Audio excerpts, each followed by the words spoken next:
苏清河，你为什么买10块钱一包的卫生巾？这个是夜用加长款，而且这一包有8片，你1个月最多就用5片，多出来那几天量不大，你洗一洗不就完了吗？这1个月多出来3片，那1年就能省下54块钱呢。14块钱可以买多少水果呀？说到这水果，为什么这个车厘子你只买了21个？21个，你要我们2个怎么分呢？我也可以不吃。你不吃，但是你已经买了，你既然买了，就得算账，这是规矩，这是 AA 制。还有，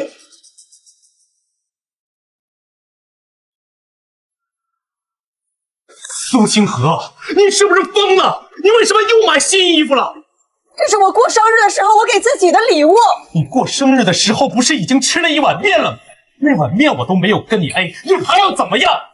再说，这件衣服这么贵，还这么花哨，你不看，你穿给谁看呢？可是我结婚之前，我爸妈都会送我生日礼物。说到你爸妈，这个是什么？5365块的按摩床。我爸腰不舒服。你爸他是第1天腰不舒服吗？这个正在指责我的人是我的老公，我和他是相亲认识的，婚前他得体端正，然而婚后他不顾我的感受，坚持在我们的夫妻生活中实行极端 AA 制，1分1毫的花销都要算计，就连1包纸巾都要分摊，甚至我爸妈来了都不能用他1分钱。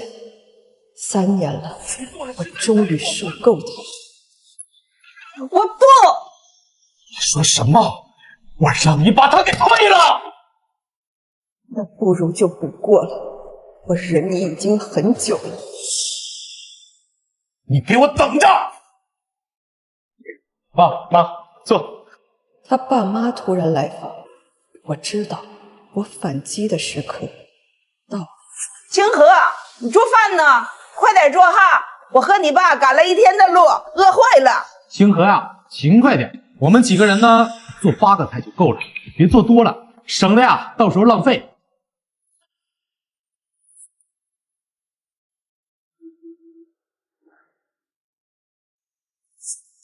不好意思，根据你的 AA 制圣经，这顿饭你和你的父母都没有份。陆清河，你什么意思啊？你这孩子怎么回事？爸妈大老远过来，你什么态度？我这是按照规则办事的态度呀。所有家庭支出必须 AA， 包括各自父母、朋友等私人访客。这个弹幕可是你自己删掉的哟，王先生，你还记得吗？为了公平起见呢，我觉得应该包括各自父母、朋友等私人访客。苏清河，父母是我们共同的父母，哪有什么 AA 制啊？是吗？难道你忘了我父母刚到我们新家时的情景吗？哟，妈来了。清河，那这几天你可要好好招待一下咱们了。这几天的饭钱呢，我就不跟你 A 了，你来请客。还有，咱们家的客卧现在没有床具了，你就带着咱妈出去住酒店吧。住酒店的钱也由你来付，毕竟这是你的妈。妈，酒店我已经订好了，一会儿吃完饭我就送您过去。你老实告诉我，是不是王彻他欺负你了？没有，妈，这是我们年轻人的生活方式，追求公平和独立。我没事的，妈，你放心。我算是看透了，你就是个自私自利、虚伪的抠搜男。苏清河，你，我爸妈还在这儿，你要是再敢闹事，信不信我跟你翻脸？翻脸？那你也得有脸吧？在你要求 AA 制的时候，我们的脸就已经被你撕烂了。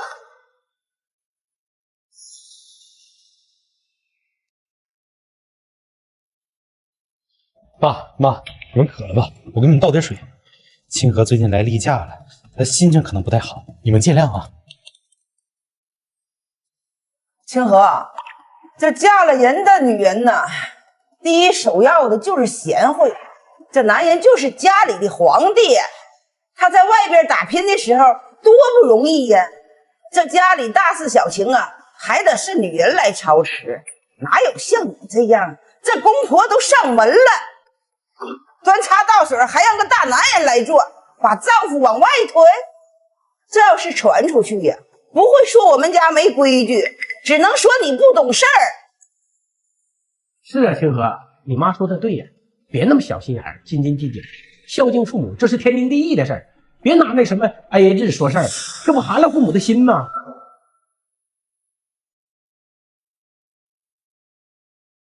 贤惠是什么？孝顺又是什么？比你儿子制定的 AA 制还要重要吗？需不需要我给你们算一下今天的晚餐呀？行了，你别再算了，赶快做饭去，把我饿的胃都疼了。你胃疼是今天才疼的吗？疼一疼不就好了？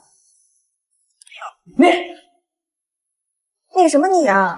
你都土埋半截的人了，别嘎在我们家了。王彻，我给你算一下我们今天的晚餐吧。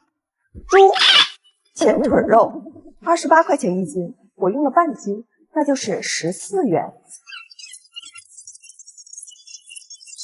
一共是。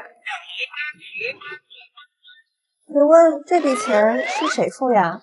你付吗？你付？还是你付呀，王先生？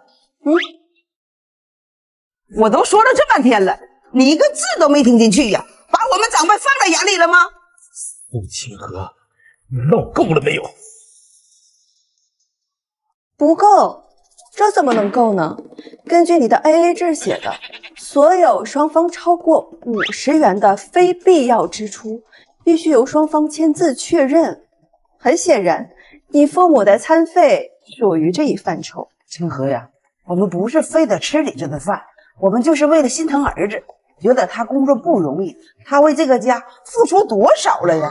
我们王家祖祖辈辈就是朴实的农民，不像你们城里人那么精明。当初你们买房子，我们老两口没有掏1分钱，我们也很内疚。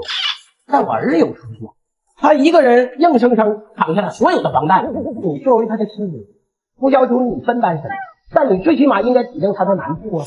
难，他可太难了，因为他每天都要算好多的账啊。买房子的钱你们一分没出，你们的儿子只想着跟我 AA， 首付、房贷、装修的钱，我们通通都是一人一半，一分都不差。如果你们不相信的话，我这里有付款截图。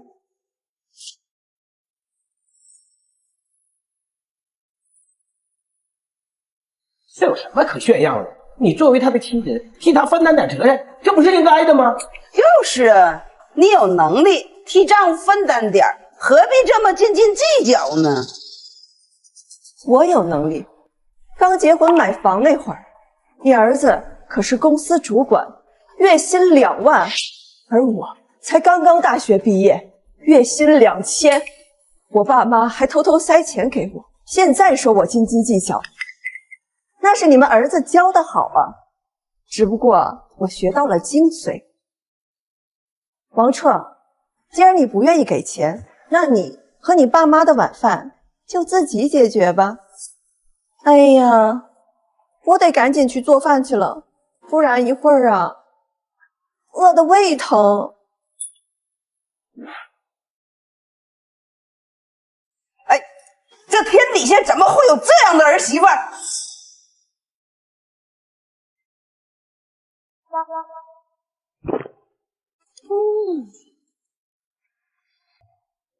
儿子，这外卖怎么还没到啊？妈，我点了片晚饭，这还没拼着呢。呀，我想起来了，小区里的流浪狗最喜欢吃肉了。我要是不赶紧把肉给他们送过去的话，它可能会饿出胃病的。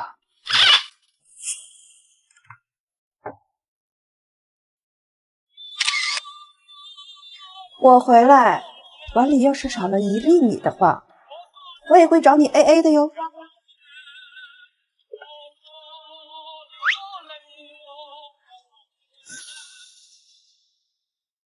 爸妈，拼上了，拼上了，还差一个人。这还差一个人呢。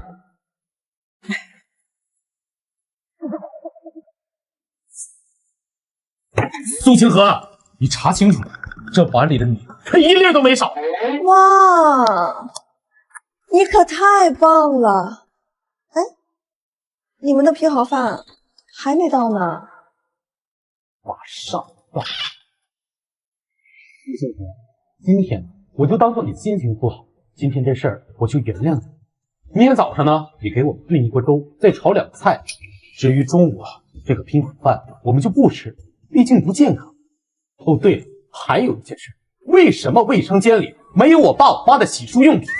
你这个儿媳妇当的也太不称职，太不细心了吧！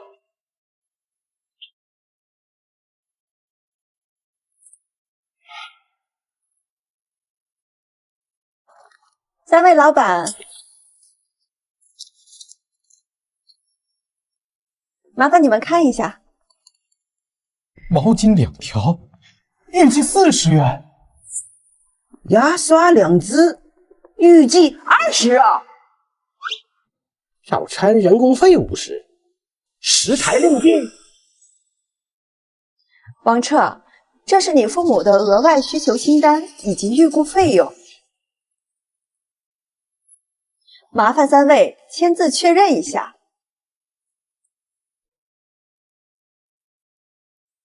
哦，对了，我还需要再强调一点。根据你的 AA 制，任何未经对方同意的额外支出均由个人承担费用。签不签？清单上的每一条都完美契合了他制定的 AA 圣经，要的就是个作茧自缚。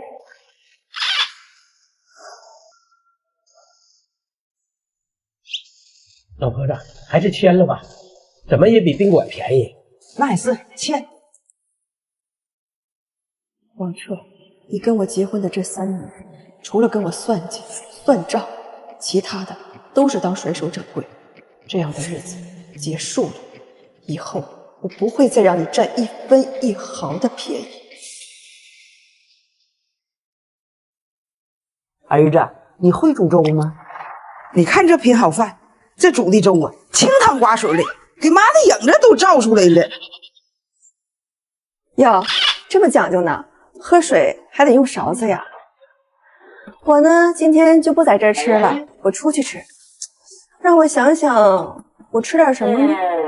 有了，我呢先来1笼包子，再来2根油条，哎，再来1个鸡蛋，最后再来1碗馄饨，就这么定了。你们慢慢吃啊，我就走了。儿子，咱不能再点点啥？又不是没钱。那平常都是他做饭，他买菜，他花钱。你们好不容易来一趟，他凭什么让我花钱呢？是啊，凭什么让你花钱呢？对，看谁能熬过谁。儿子，怎么没热水呀？太冷了。爸，你等会儿，我马上就给你打开。苏清河，你要干什么呢？我爸在这洗澡呢，你怎么把燃气给关了？燃气费是我交的，我又没有用，为什么不能断？算我求你了，不行了，你赶紧把燃气打开。请扫码支付。你想疯了是不是？阿庆，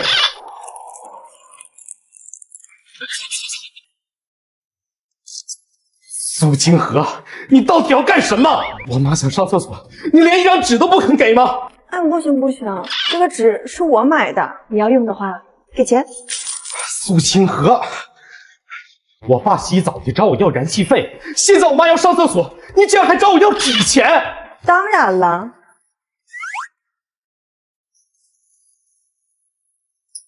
个人衣物、交通通勤等完全个性化的消费由个人独立承担。他这个不就是个性化消费吗？这也算个性化消费吗？她是我们的妈妈，你就不能帮帮忙吗？我都快拉裤兜了，你就不能帮帮忙吗？你快点给钱！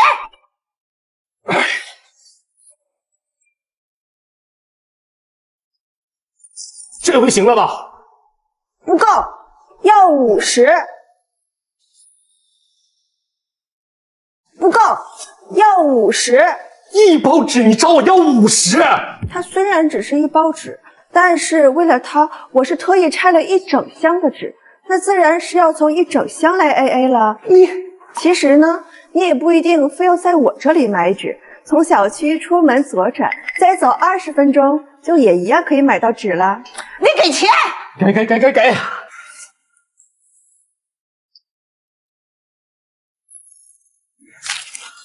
妈，给！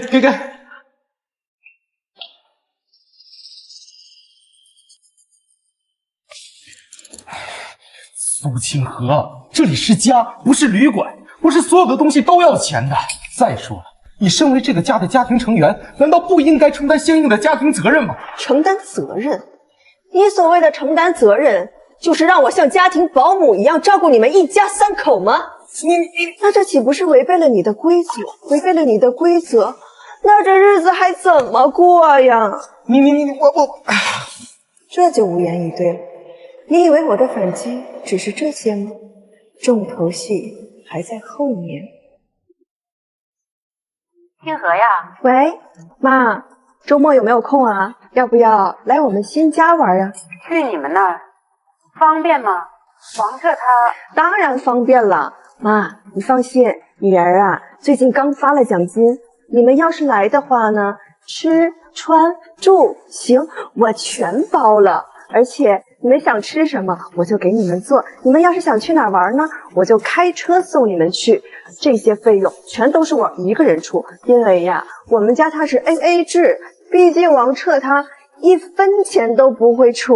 苏清河，要是敢把你家人寄过来，你试试看。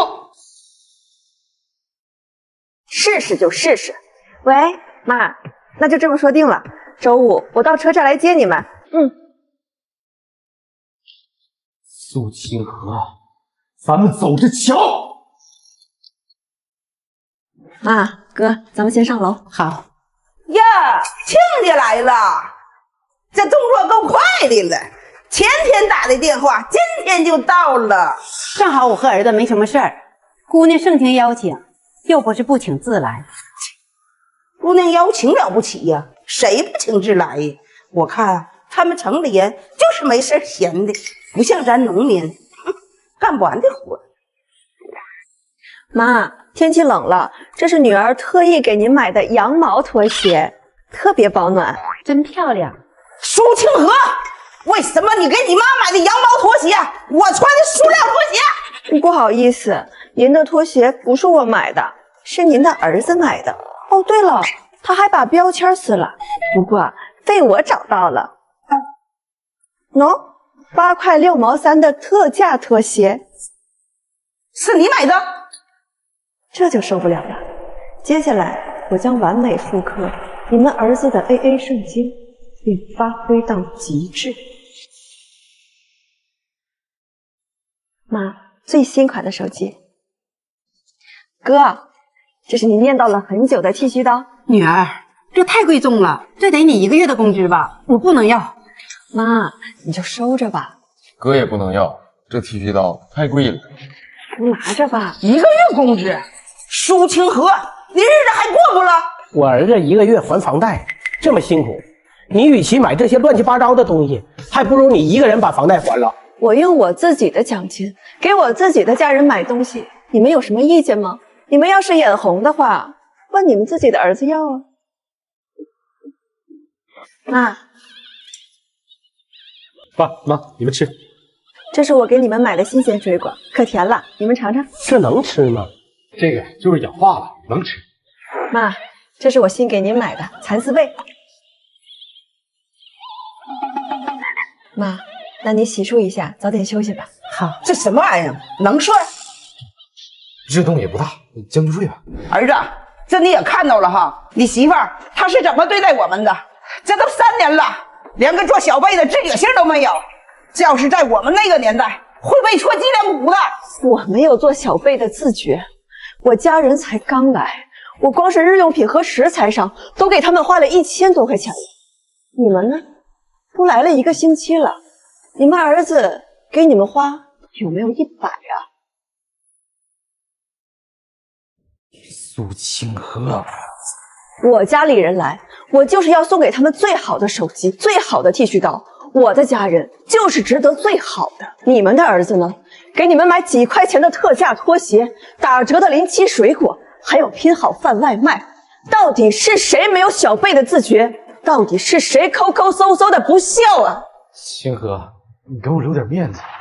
哎，保持距离，避免不必要的肢体接触。呀，亲家，你可真是好福气呀，养了这么个好女儿。就是不知道你教没教她什么叫规矩。是啊，亲家，别人家的儿媳妇对公婆那可是孝敬的很。我们都来了1个星期了，我这个儿媳妇没给我们做一顿饭，还经常向我儿子要钱，处处为难他。亲家，我真不知道你是怎么教育女儿的。就是这嫁了人的女人呢，就是婆家的人，哪有整天向着娘家人的，还把丈夫当仇人，把公婆当外人。像这种没有规矩的儿媳呀，我们王家可要不起。要不起哟。你们羞辱我可以，羞辱我的家人不行。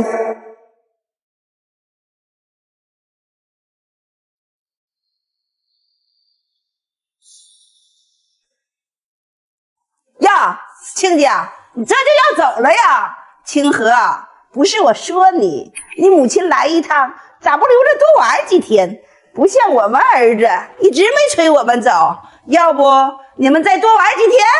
不了，我们玩得很开心。对，我们吃得好，住得好，玩得也好，我们很知足了。亲家，你们还没玩够吧？那你们慢慢玩吧。拜拜。慢走，不送。妈，到家可一定要给我打电话。妈支持你。你想干什么就去干吧，哥也支持你。清河，妈知道你受委屈了，别怕，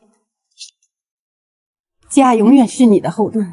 可是，如果女儿离婚的话，你们不会觉得很丢人吗？我女儿不幸福，那才叫丢人呢。谢谢妈。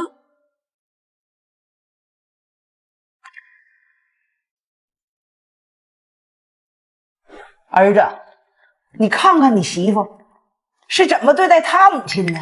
哎，人家吃的好，喝的好，你再看看她怎么对待我们的。这个女人啊，有的时候就欠收拾。是儿子，这女人不听话的时候，适当可以动动手。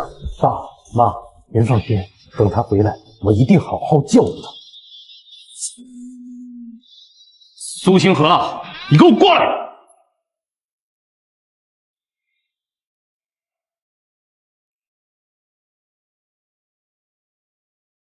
苏清河，你的心思可真够深的。从我父母来的时候，已经算计好了吧？就是为了让我父母出丑。你凭什么看不起他们？就因为我父母是农村人吗？而你不就是个城里人吗？你有什么了不起的呀？苏清河，你这是要把我逼疯吗？我把你逼疯？结婚这么多年，我看着你快要把我给逼疯了。你们看看，这是什么？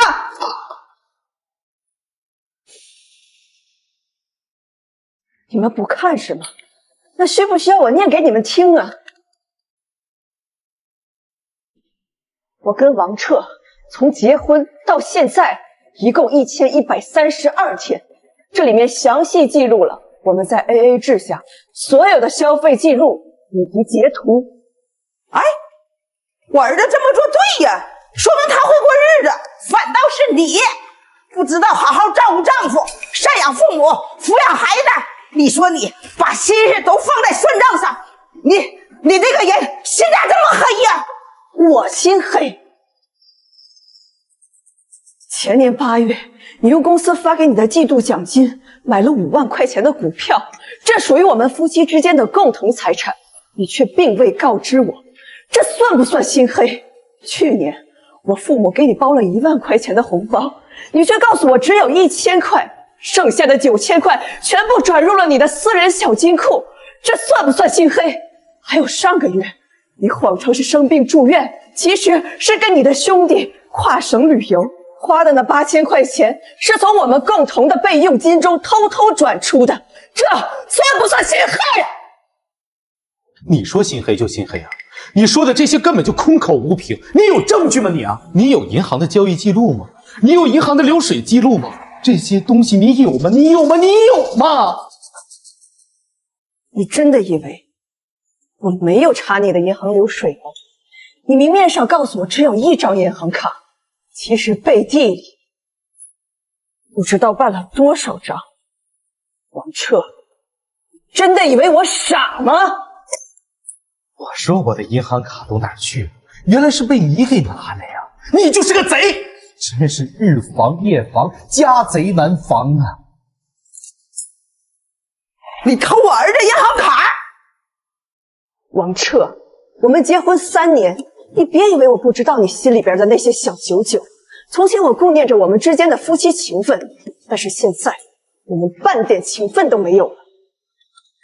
妈，你身上穿的这件羊毛衫是我买的，可是王彻他并没有跟我 AA， 所以还请你脱下来还给我。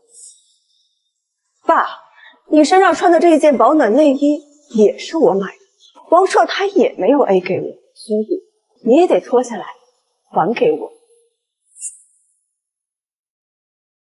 还有你就连身上穿的内裤都是我买的，不是说我心黑吗？你要是有胆子的话，你现在就给我脱下来，你敢吗？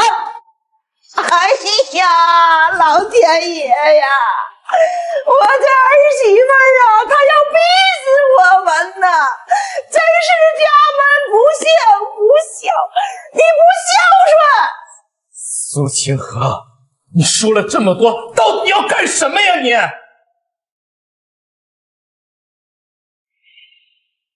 我要离婚。什么？你要离婚？你这段时间你完全无视我们，你还挑事儿。现在倒好，你还要离婚？苏清河，我们是你的公婆，王彻是你的丈夫，我们说那几句你就要离婚，我们都是一家人，不能坐下来商量商量吗？我跟王彻结婚有3年多了，想离婚的念头应该有2年多了吧。要不是因为孩子，谁能忍受得了你们这个冷酷无情、自私虚伪的儿子？我只是不想再忍了。啊，苏清河，我算是听明白了，你就是因为我制定的规则占不到便宜，所以想试图和我离婚，占我的便宜，分我的钱。你简直就是个拜金女！我不会占你的便宜，同样，你也别想占到我1分钱的便宜。根据婚姻法，婚内财产我们1人1半，还有你刻意隐瞒和转移的那些财产，我也有权利分割。至于这套房子，分起来就更简单了，我们1人1半，很公平。人一半，苏清河，我的钱你1分都别想拿走。你以后要是再敢跟我提离婚，孩子你也别想要，我让你这辈子都见不到我，我要让你净身出户。对，你要走可以，孩子是我们王家的，你休想带走。琪琪可是我们王家的后代，你和王彻离婚，我儿子这么优秀能干，他分分钟就能给孩子找个后妈。既然你们这么想要孩子，那我们就来聊一聊孩子的抚养费吧。既然你们这么想要孩子，那我们就来聊聊孩子的抚养费吧。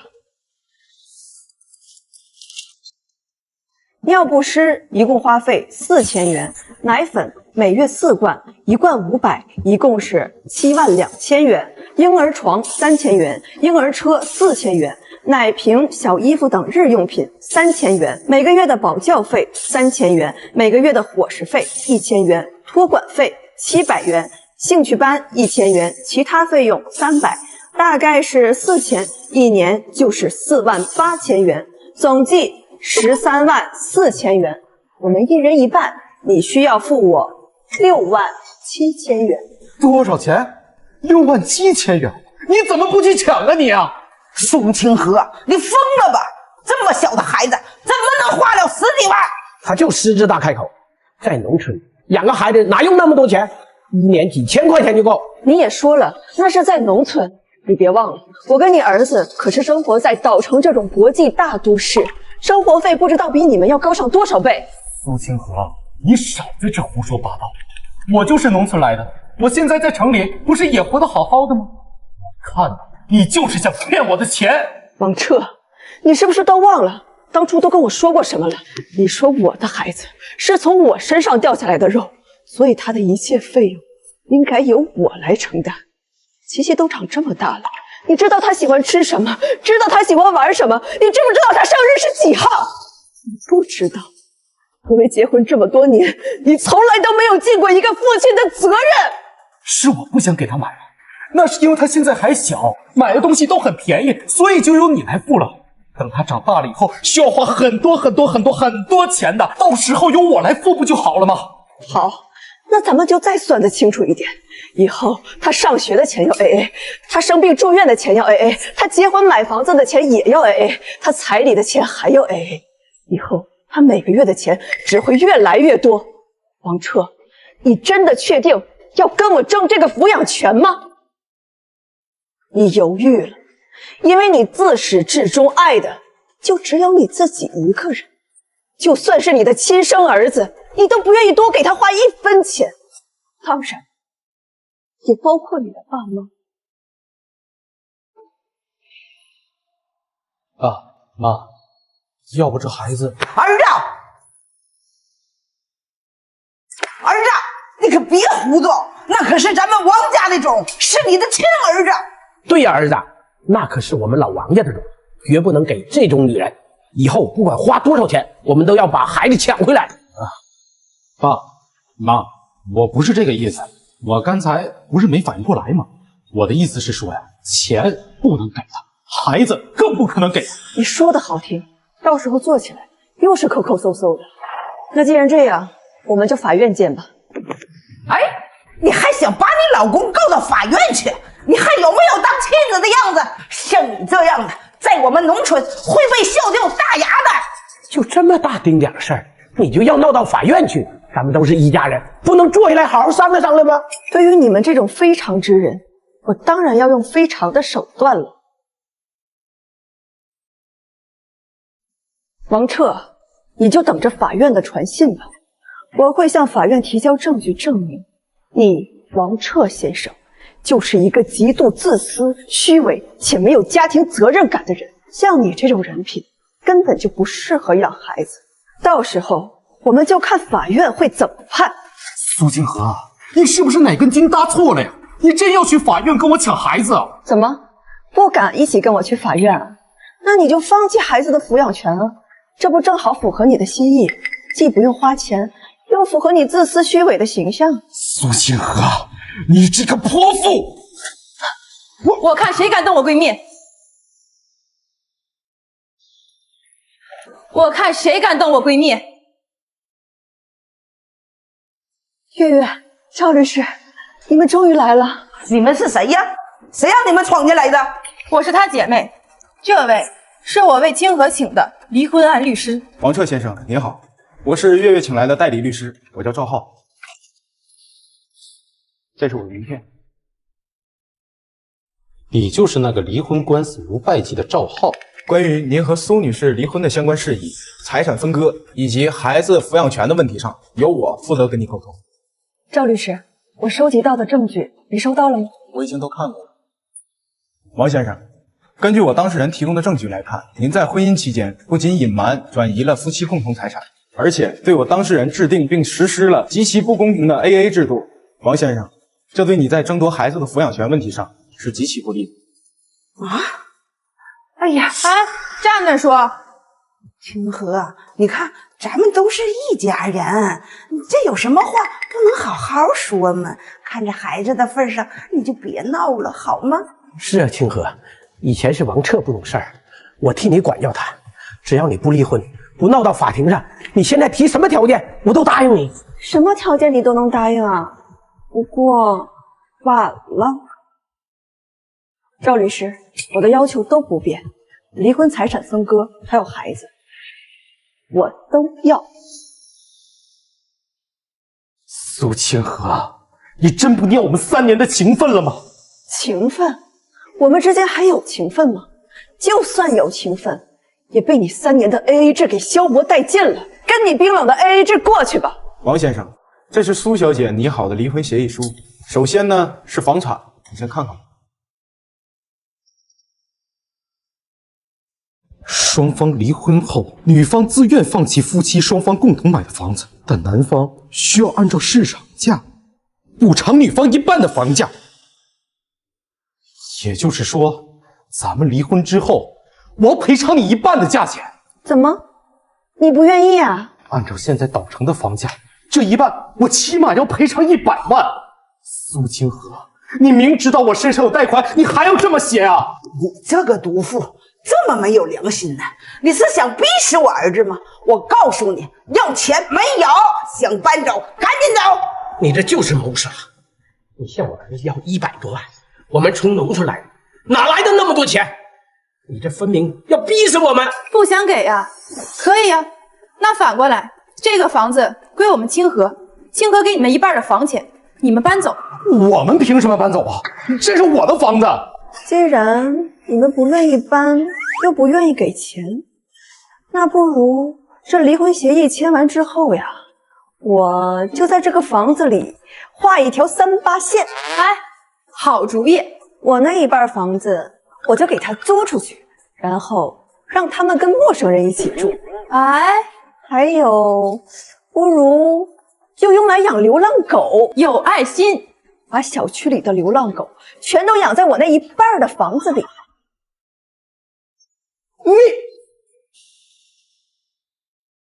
你休想！这是我们的房子，你在我们的房子里画一条38线，这算怎么回事啊？我们不是一直都 AA 的吗？既然你不想搬走，也不想给钱，那我们只好客厅也 AA 了。让我想想，这个38线该在哪儿画呢？就从客厅中间画。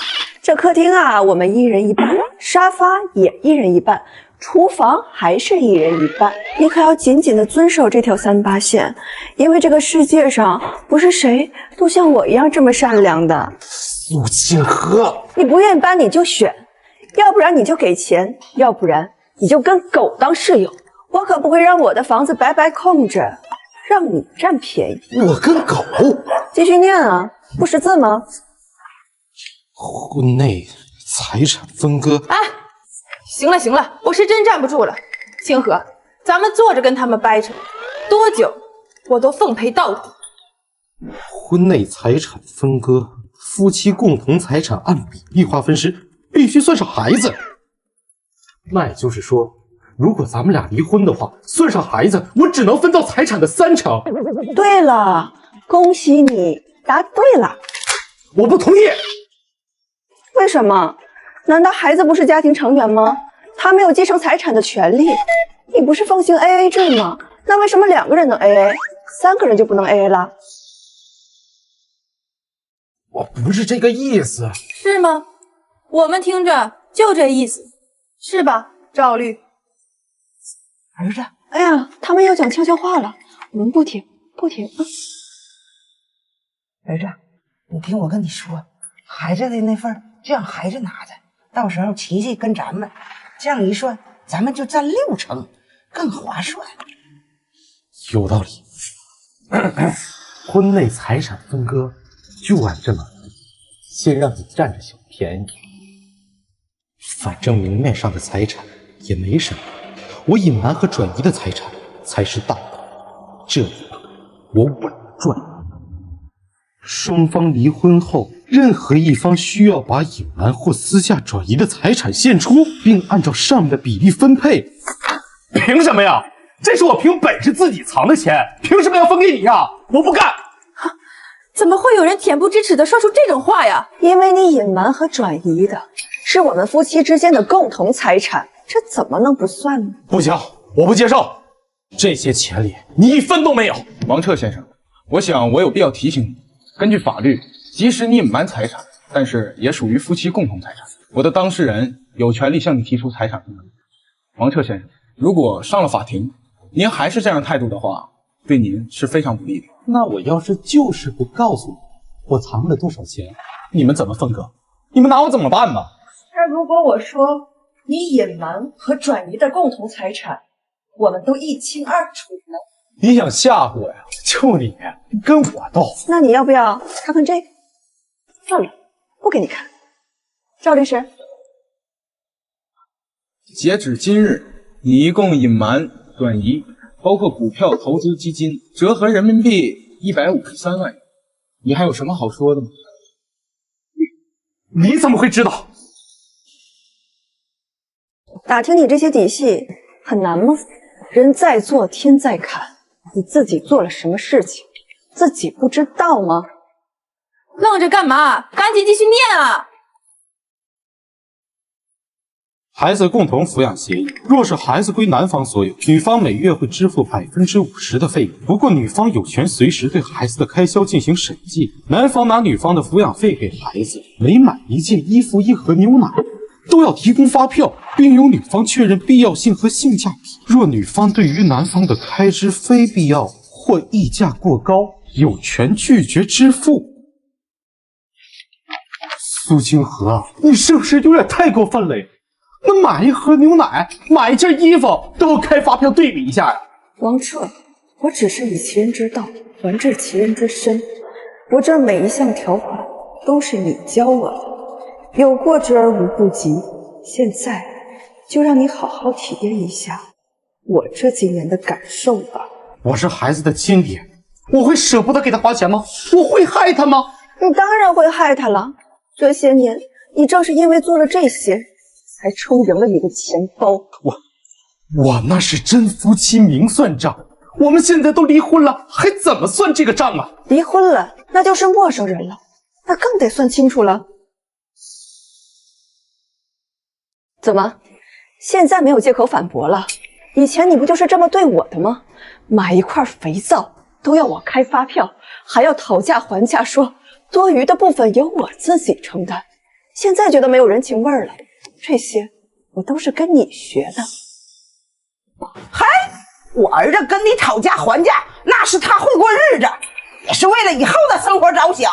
他现在跟你离婚了，还讨价还价个鬼呀！是啊，离了婚，这不在我的眼皮子底下。可惜你们遇到的是我是不会放过你们。怎么不读了？是怕了吗？谁怕了？读就读。孩子如果归男方，女方要求孩子18岁成人以前，禁止与其祖父母在没有女方的陪同情况下进行任何形式的单独接触，以免给孩子造成不良价值观的影响。宋清河，你什么意思？我们可是琪琪的亲爷爷亲奶奶，凭什么不让我们近距离接触？琪琪可是我们王家的血脉，难道我们还会害他不成？还有你这么当儿媳妇的，要是在我们那儿非让人打死不成，我看你就是欠打。你这老太太什么意思？动手我可不怕你啊！你敢推我老婆子，你信不信我连你们俩一起打？来呀，打呀！住手！律师可在这儿呢，你们要是敢动手，就是故意伤害，到时候你们儿子离婚官司烈士可就更大了。法院可不会把孩子判给有暴力倾向的家长，你们自己考虑清楚。好汉不吃眼前人，只要琪琪的抚养权归咱们，以后谁打的都是办法。我之所以会写这样的协议，是因为你还有你们吃我的、住我的、穿我的，还想吸我的血，我怎么能放心把孩子交给你们这样的人？儿媳妇侍奉公婆，那不是天经地义的吗？还敢跟我们要钱，拿这个当借口？天底下哪有你这么能算计的儿媳妇？作为媳妇，你应该无条件的服侍老公；作为儿媳妇，你应该孝敬我们公婆。我真不知道我儿子当初怎么能看上你。我就气不过了，你们儿子看上我们清河什么？你们心里没数吗？不就是看上我们清河家境好，又有能力赚钱，还大方，还不跟你这个抠搜男斤斤计较吗？还能毫无怨言的被你们吸血吗？好了，我以后不会这样了。王彻，你要是答应我这个协议，并且把它签了，我可以考虑把孩子的抚养权给你，但是这是你最后一次得到孩子的机会。如果你不同意，那我们就只有法院见了。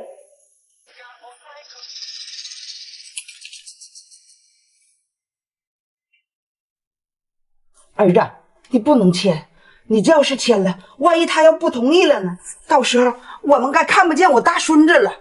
你不能这么狠心。是啊，我们可是提议的亲爷爷奶奶，我们凭什么听他的摆布？这绝对不行。我决定，我不可能答应你这些无理取闹的要求。大不了咱们法院上见。正合我意。拿了吧你，啥也不是。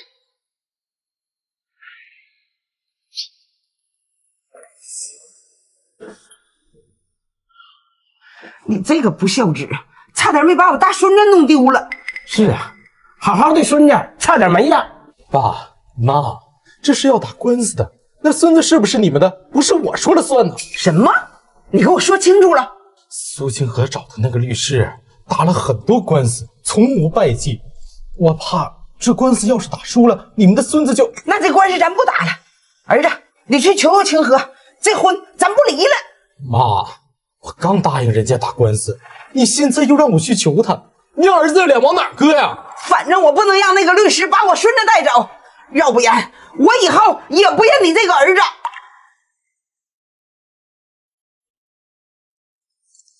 喂，说，王总监，30科技的周总终于答应我们的邀请了，同意赏脸出席我们公司的慈善晚宴了。真的？30集团的周总向来喜欢和家庭美满的人合作，如果这个时候我传出离婚的事情来，可就完了。不行，现在不能离婚。行，我知道了。妈，这个事儿啊，他也不是没有办法。明天呢，我再去找苏清河谈一谈。哎，清河，我错了。你来干什么？还能干什么呀？这下班接你回家呗。你什么时候这么勤快了？以前我跟琪琪去游乐场，下雨没带伞，让你接一下你都不肯。你说不顺路，还要我们把油钱单独补给你。你有这么好心？老婆，这以前是以前嘛，我现在知道错了。你和孩子总得给我一个补偿的机会吧。这个是你以前最喜欢喝的，我给你买来了。不用了，你不会还想跟我 AA， 跟我要一半的钱吧？怎么可能呢？咱们两个呀是夫妻，我这个当丈夫的给妻子买点东西，不是应该的吗？说什么 AA 制啊，这么见外呢？别装了，你今天来到底想干什么？直说吧。清河，咱们两个呀各退一步，然后找个地方聊聊孩子的事情。孩子对我的苛刻条件，摆明了就不会把孩子的抚养权交给我。既然如此，只要我抓住孩子不放，苏清河就不可能跟我离婚。清河，咱们俩各退一步，找个地方聊聊孩子的事情。苏小姐您好，我是王先生的律师李刚，针对孩子抚养权的问题，代表我的委托人发言，希望双方给出合理的解决方案。你又想干什么？直接说吧。我委托人父母年事已高，一旦失去孙子，后果难以承受。这是我委托人父母的病情报告单。我活不了多少天了，我大孙子，我可不能没有大孙子啊！老年冠心病，脑梗。对，委托人母亲患有严重的缺血性心疾病，委托人父亲患有中度脑梗。哎呀，这个病啊，一旦心理上受到创伤，可能会加重二老的病情，甚至会有生命危险。如果你执意要争夺孩子的抚养权，他们二老的病情可能会更加严重了。你简直是在蓄意杀人！法律上没有这么说的。清河，我父母都病得这么严重了，你身为儿媳妇儿，真的忍心和他们抢孙子吗？怎么不忍心？他们的病根本就是装的。苏清河，你在说些什么呢？这么严重的病，怎么可能是装的呢？你别着急呀，让我慢慢的戳穿你的谎言。你吗？要是真有冠心病，那为什么会在吃不下你黑暗料理的时候偷偷吃咸菜？你爸要是真有脑梗，那为什么还会跟你喝酒喝到半夜？这2种病不能吃咸菜，不能喝酒，这是常识。你下次在撒谎的时候，能不能先逻辑自洽一点？还有，你要是跟我说父母的问题，那我的父母比他们还大，而且只有我一个女儿。要按照父母的身体状况来说，这孩子理应归我。你爸妈健康的很，而且还有退休年金，需要人管吗？再说了，我父母和孩子是在同一个户口本上的，你凭什么把孩子抢走啊？那反正我们这样吵来吵去也吵不出个结果，那不如这样，按照你的 AA 制原则，把孩子分成2半，你一半我一半，这样就不用吵了。把孩子分成2半？苏清河，是你疯了还是我疯了呀？为了孩子，连父母生病这种谎都能撒，我开个玩笑怎么了？那不如我们各退一步。如果苏小姐愿意把抚养权交给我方，我委托人准许你周末期间来探望孩子，不过在此期间所有的费用由自己承担。我不接受，凭什么让他占便宜？其实我有一个更好的办法。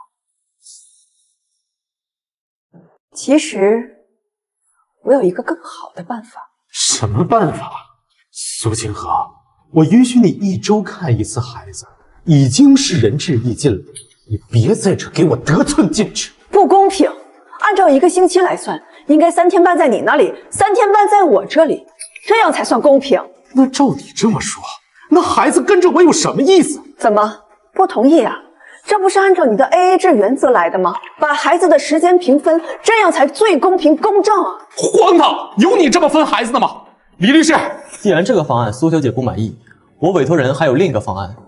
如果苏小姐愿意把抚养权交给我们，我委托人愿意把星瑞科技002501、002502、002503 3只最赚钱的股票转让给你。苏清河，星瑞公司啊，那是目前最鼎盛的公司，单日股票涨停10%呢，我够意思了吧？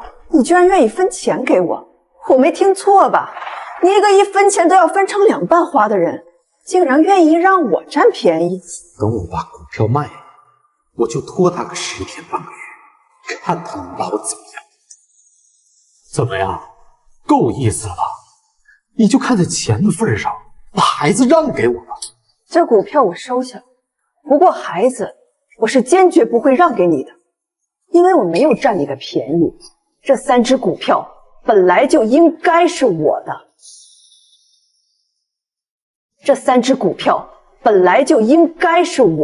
你什么意思啊？那天我们带着孩子旅游回来时，我发现我头上的祖传玉簪不见了。我联系了景区的工作人员，却1个月都没有得到任何消息。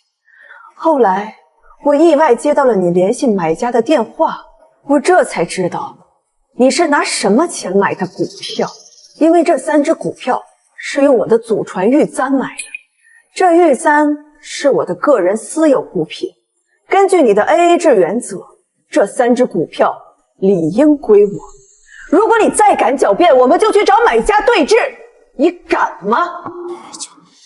就算是你的又能怎么样？孩子必须跟我。我现在可是总监，月薪3万，而你呢，只不过是一个小职员。孩子只有跟我，才有更长远的未来。是吗？3万说的好听，按照你的 AA 制原则，要是我们离婚了，分房子，你要给我上百万。我好心让你分10年还清，要是我每个月让你还3万，算是断了你的生路。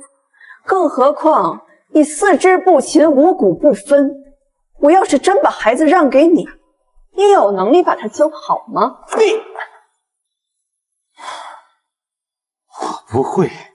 我不会可以学吗？舒清河，你也太瞧不起我们家了。只要你把孩子给我们，我可以保证，我把琪琪结结实实的培养成人，总比跟你这单亲的母亲要强。是啊，我们2个老的还养不了一个小娃娃。我相信你们有能力把孩子养大，但是我不想我的孩子成为第2个王彻。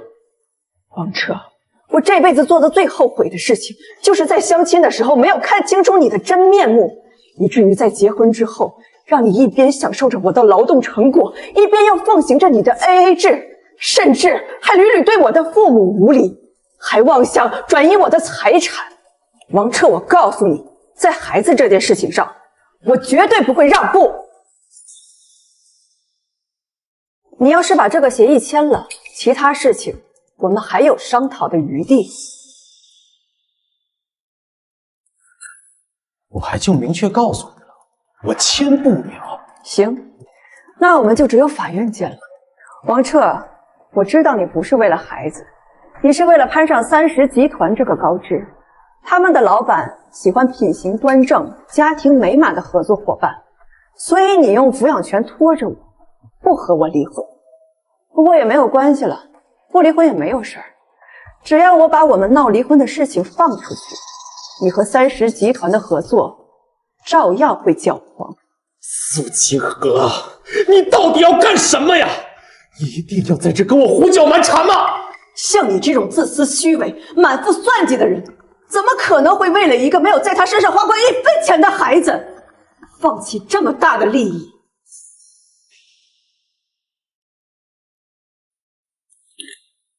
王彻，只要你把这个协议签了，离婚的事情我可以不声张，否则……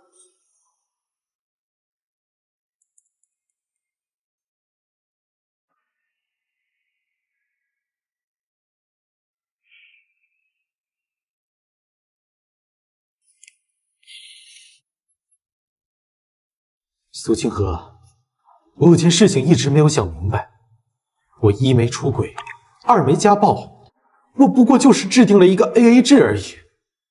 就算是看在孩子的面子上，你为什么一定要和我闹离婚呢？是，你没有出轨，也没有家暴，但是出轨家暴这是底线，不是及格线。婚姻也不是算术题，一家人也要算得那么清楚。在你跟我算计那1分1毫的时候，我们之间的夫妻情分也被你消耗殆尽了。你、我们这个家，终究还是被你的算计给毁了。真正爱你的人，从来不会逼你做任何决定，而是在你的身边默默守护着你，等你的答案。